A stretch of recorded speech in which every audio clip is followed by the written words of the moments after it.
নমস্কার, জিও বাংলা চ্যানেলে আপনাদের সকলকে স্বাগত। আচ্ছা, অন্নপূর্ণা ভান্ডারের টাকা কি সত্যিই বন্ধ হতে চলেছে? কারণ জুলাই মাসে আপনারা যারা টাকা পেয়েছেন তারা অনেকে অগাস্ট মাসে টাকা নাও পেতে পারেন, এমনটাই শোনা যাচ্ছে সোশ্যাল মিডিয়া জুড়ে। এবং এরই পাশাপাশি রাজ্য সরকারের নতুন ভ্যারিফিকেশন যে প্রসেস চলছিল, কি বদল হতে চলেছে যারা আগে টাকা পেয়েছেন। আজকের এই ভিডিওতে আমরা A to Z আপনাদের সামনে সমস্ত তথ্য পরিবেশন করব অন্নপূর্ণা ভান্ডার এ ভাতা নিয়ে। এবং আজকের দিনে দাঁড়িয়ে যে অন্নপূর্ণা ভান্ডারের যে বড় আপডেট, সেটাও আমি আপনাদের আজকের সময় দাঁড়িয়ে কথা দিচ্ছি, পুরো বিষয়টা ক্লিয়ার করে দেবো। যারা ইতিমধ্যে যার ইতিমধ্যে হাজার হাজার মহিলার মাথায় হাত পড়ে গেছে, তৈরি হয়েছে উদ্বেগ, এবং ভিডিওটা দেখার পর আপনার মনের মধ্যে আর কোনো প্রশ্ন আসবে না। কারণ একটা মাত্র ভিডিও যেখানে আপনার মনের মধ্যে আসা সমস্ত প্রশ্ন উত্তর দিতে চলেছে। অতএব ভিডিওটা শুরু থেকে শেষ পর্যন্ত দেখুন, কারণ অনেকগুলো গুরুত্বপূর্ণ তথ্য পেতে চলেছেন। আর এই ধরনের তথ্য পেতে হলে অতি অবশ্যই এই চ্যানেলটাকে এখনই সাবস্ক্রাইব করে নিন। আচ্ছা, বিষয়টা কি হয়েছে দেখুন। সবথেকে বড় আপডেট এই মুহূর্তে যে অগাস্ট মাসে কি সবাই টাকা পাবে না। এতদিন সমস্যা ছিল যে অনেক যোগ্য আবেদনকারী ফর্ম জমা দেওয়ার পরও টাকা পাচ্ছিল না, কিন্তু এবার পরিস্থিতি যেটা দেখা গেল, যেটা আরও জটিল হয়ে গেছে। বেশ কিছু গুরুত্বপূর্ণ প্রশ্ন এক এক করে আসা শুরু হয়েছে। কি সে গুরুত্বপূর্ণ তথ্য দেখুন। গুরুত্বপূর্ণ তথ্য যে জুলাই মাসে যারা টাকা পেয়েছেন তারা সবাইকে অগাস্টে টাকা পাবেন, এটা কিন্তু আজকের দিনে দাঁড়িয়ে কোনো নিশ্চয়তা নেই। জুলাই মাসে পেয়েছেন, অগাস্টে নাও পেতে পারেন। কেন? কারণ নতুন করে বাড়ি বাড়ি গিয়ে ভ্যারিফিকেশন চলছে, তথ্য যাচাই বাছাই তথ্য চলছে যে আপনি ফর্ম ফিল আপ করার সময় সঠিক তথ্য দিয়েছেন তো সরকারকে। ভ্যারিফিকেশন চলছে, ঠিক আছে। এবং এরই পাশাপাশি ভ্যারিফিকেশনে যদি আপনাকে যোগ্য বলে মনে করা হয় তাহলে আপনাকে টাকা দেওয়া হবে। আর যে ভ্যারিফিকেশন আপনাকে অযোগ্য বলে মনে করা হয় তাহলে আগস্ট মাসে টাকা নাও মিলতে পারে। এবার আপনার নাম কি সেই তালিকায় রয়েছে? আজকের দিনে দাঁড়িয়ে সব থেকে বড় প্রশ্ন। কারণ পূর্ব মেদিনীপুরে একটা ডেটা এসেছে, কি বলা হচ্ছে, পূর্ব মেদিনীপুরের ডেটাতে বলা হচ্ছে যে জুন মাসে 3 জুন পূর্ব মেদিনীপুরে ডিস্ট্রিক্টে 2,06,000 মহিলার অ্যাকাউন্টে টাকা গেছে। ঠিক পরের মাস জুলাই মাসে দেখা যাচ্ছে প্রায় 9,66,000 মহিলার অ্যাকাউন্টে টাকা গেছে। এবার প্রশ্ন হচ্ছে, অগাস্ট মাস সম্ভাব্য মনে করা হচ্ছে যে প্রায় 5.5 লক্ষ মহিলার অ্যাকাউন্টে টাকা যেতে পারে। কেন? অর্থাৎ যে জুলাই মাসে 9 লক্ষ, সেখানে এখানে 5 লক্ষ হয়ে যাচ্ছে। কেন? প্রায় 4 লক্ষর ডিফারেন্স, নাও পেতে পারে টাকা। প্রশ্ন আসছে কেন বন্ধ হতে পারে টাকা? এখানেই তৈরি হয়ে গেল প্রশ্ন।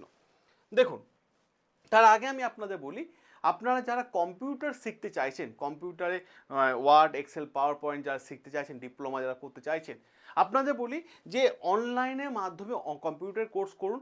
বাড়ি থেকে বসে একদম সুন্দরভাবে লাইভ ক্লাস করুন। লাইভ ক্লাস যদি কোনো করতে না পারেন, রেকর্ডেড ক্লাস করুন। ক্লাস করার জন্য আপনাকে অন্য কোথাও যেতে হবে না। ক্লাসে যে কোনো সমস্যা হয় স্যার ম্যাডামদের ডাইরেক্ট প্রশ্ন করুন যে আমার এই জায়গায় সমস্যা হয়েছে, এবং কোর্স কমপ্লিটে শেষে আপনারা সার্টিফিকেটও পেয়ে যান, যেখানে বিভিন্ন জায়গায় আপনারা আবেদন করতে পারবেন, ঠিক আছে। আর এই কম্পিউটারে ব্যাচ পেয়ে যাবেন, এই ভিডিও কমেন্ট বক্সে চলে যান, ওখানে কম্পিউটার ব্যাচের লিঙ্ক দেওয়া আছে। এবার দেখুন, প্রশ্ন হচ্ছে কেন বন্ধ হতে পারে টাকা। কারণ রাজ্য সরকার নতুন নির্দেশ, কি বলা হচ্ছে, যে বাড়ি বাড়ি গিয়ে, প্রত্যেকে বাড়ি বাড়ি গিয়ে সমীক্ষা করা হচ্ছে যে আপনি ঠিকঠাক মতো ডেটা দিয়েছেন তো, তথ্য দিয়েছেন তো সরকারকে। দ্বিতীয়, পরিবারের আর্থিক অবস্থা যাচাই করা হচ্ছে যে আপনি কোনো ফেক ডেটা দেননি তো, এটাও যাচাই করা হচ্ছে। এবং এই অন্নপূর্ণা ভান্ডারে যে ভাতা আছে, এই ভাতায় যে স্কিমে যা শর্ত আছে সব পূরণ হচ্ছে কিনা সেটাও দেখা হচ্ছে। সুতরাং ভ্যারিফিকেশন সম্পূর্ণ হয়ে যাওয়ার পরই কিন্তু আপনার অ্যাকাউন্টে টাকা ছাড়া হবে। কারণ জুলাই মাসে টাকা পেয়েছেন মানেই যে অগস্ট মাসে টাকা পাবেন এমনটা কিন্তু বিষয় নয়। যদিও বিডিও অফিস এবং প্রশাসন আপনাকে যোগ্য বলে মনে করে তাহলে আপনার অ্যাকাউন্টে টাকা ঢুকবে, আর যদি অযোগ্য বলে বিবেচনা করা হয় তাহলে কিন্তু আপনার অ্যাকাউন্টে টাকা নাও ঢুকতে পারে। এটা মাথায় রাখার চেষ্টা করবেন। এবার প্রশ্ন কি, যে যদি পূর্ব মেদিনীপুর ডেটা দেখা যায় তাহলে সেখানে জমা পড়েছিল কত, সেখানে ডেটায় জমা পড়েছিল আপনার প্রায় 13 লক্ষ। এখনো পর্যন্ত যাচাই করা সম্ভব হয়েছে, ভ্যারিফিকেশন হয়েছে মাত্র 5.5 লক্ষ আবেদনকারী।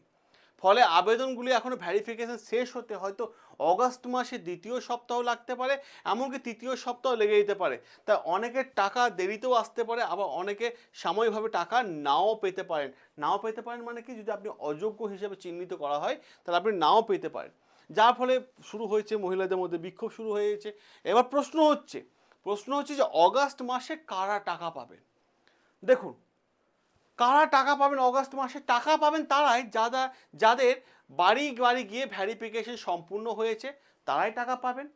টাকা পাবেন তারাই যারা অন্নপূর্ণা স্কিমে সমস্ত শর্ত পূরণ করেছেন, তারাই টাকা পাবেন। এবং মাথা রাখার চেষ্টা করুন, তারপরে কিন্তু আপনার চূড়ান্ত লিস্টের তালিকায় আপনার নাম থাকবে। এবং টাকা কারা না পেতে পারেন? যাদের ভ্যারিফিকেশন এখনো বাকি আছে তারা টাকা নাও পেতে পারেন। যারা ভুল তথ্য দিয়েছেন সরকারকে, টাকা নাও পেতে পারেন। আর প্রশাসন যদি আপনাকে অযোগ্য বলে চিহ্নিতকরণ করে তাহলে টাকা নাও পেতে পারেন। কারণ অন্নপূর্ণা ভাণ্ডারে নিয়ে এখনো অনিশ্চয়তা কিন্তু কাটেনি। কারণ নতুন ভ্যারিফিকেশন কারণে অনেকগুলো প্রশ্ন উঠছে যে অগাস্টে কি সত্যি লক্ষ লক্ষ মহিলা এই টাকা থেকে কি বঞ্চিত হবে? ভ্যারিফিকেশন প্রসেস কবে সম্পূর্ণ হবে? বাকি জেলাগুলো কি পূর্ব মেদিনীপুরের মতো পরিস্থিতি তৈরি হবে? আগামী কয়েক সপ্তাহের মধ্যে হয়তো এর উত্তরটা স্পষ্ট হয়ে যাবে। এবার প্রশ্ন হচ্ছে, আজকে অন্নপূর্ণা ভাণ্ডারে সবচেয়ে বড় আপডেট দিলাম, এবার আপনার কি জুলাই মাসে টাকা পেয়েছেন? যদি পেয়ে থাকেন তাহলে অগাস্ট মাসেও কি আপনি টাকা নিয়ে আপনার কি মতামত তা অতি অবশ্যই কমেন্ট বক্সে কমেন্ট করে তুলে ধরুন, এবং আপনার প্রশ্ন এবং আপনার মতামত তুলে ধরুন। আমরা আপনার প্রশ্নের রিপ্লাই করব, জানিয়ে দেবো আপডেট। ভিডিওটা যদি ভালো লেগে থাকে অতি অবশ্যই লাইক করে দেবেন এবং চ্যানেলটাকে সাবস্ক্রাইব করে নেবেন। দেখা হবে আপনাদের সাথে নতুন আরও একটা গুরুত্বপূর্ণ আপডেট নিয়ে।